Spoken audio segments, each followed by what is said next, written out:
Time my collection. You can find and follow me on Instagram. Hello and welcome. This is the Smiths PRS, the Smiths Everest, available from Time Factors, designed in the UK. The history of the Smiths is very relevant, very important. This is called the Smiths Everest because when two men summited Mount Everest for the first time in 1953, Mr. Hillary, Mr. Norgay, they was wearing watches that completed the journey with them. And the watches got a lot of love, respect, because they was still working accurately in all of those like difficult conditions, super below minus, and they were still functioning well, keeping time well. One of them was a Rolex, one of them was Smiths. It's believed Hillary was wearing the Smiths and his Sherpa Norgay was wearing the Rolex. If you look online, so many people are saying different things, that it was Hillary that was wearing the Rolex instead of Norgay. 50% I think, 50% maybe because Hillary was British and it would be better if he was wearing the Rolex for Rolex's publicity, I guess, maybe. Hillary says, with his own words, I believe in an interview, he had a Smiths. He never directly said he has a Rolex, but the tell is between the two, Smiths and Rolex, Hillary Norgay. However, I can't tell you the facts because I wasn't there. Both Rolex and Smiths had exhibition watches given to Hillary and Norgay.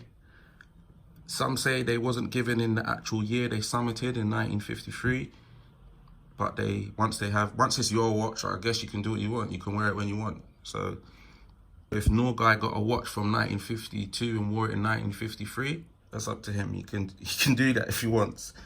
But the watches that they actually summited Mount Everest with for the first time was not the Rolex Explorer or the Smiths Everest as we see it today.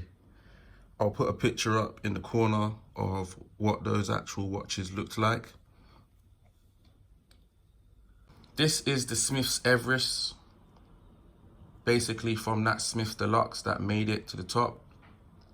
And the Rolex Explorer as we know it is the Rolex Explorer from the Rolex Oyster Perpetual that made it to the top.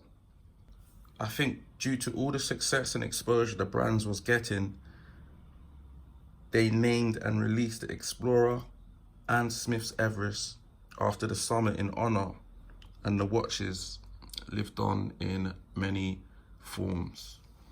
That's the story of the Smiths Everest. That's why I believe this is the Rolex Explorer the people want, because these two are linked.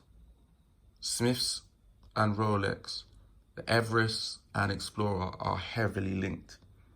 I'm not sure who released the watch first because they look extremely like each other. This looks more like the Rolex 1016, the famous Rolex 1016. They both look very, very similar. So let me know if you think this Smiths is a homage to the Rolex Explorer, to the super brand Rolex, or does Smiths have their own history strong enough to stand on their own 2 feet with this design of the watch? They stopped producing watches for a period, and I believe Time Factors, they started to rebuild watches, and they've started to do very well really, because Smiths is a big brand from a long time ago which people have missed. So thank you, Time Factors. But they have been around. So what do you think? It's a homage, or they've got enough firepower to stand on their own 2 feet? I just feel, they say the current Explorer is the perfect one watch collection. due to its simplicity and beauty. But then people, me included, realize there's a 36 Rolex Explorer, reference 114270, and then you want that one. What's holding us back from getting that? Look at the crown there, it's nice. What's holding us back from getting that dream-sized Explorer? Well, the price of the Rolex 1016, which I believe was the first Rolex Explorer they released.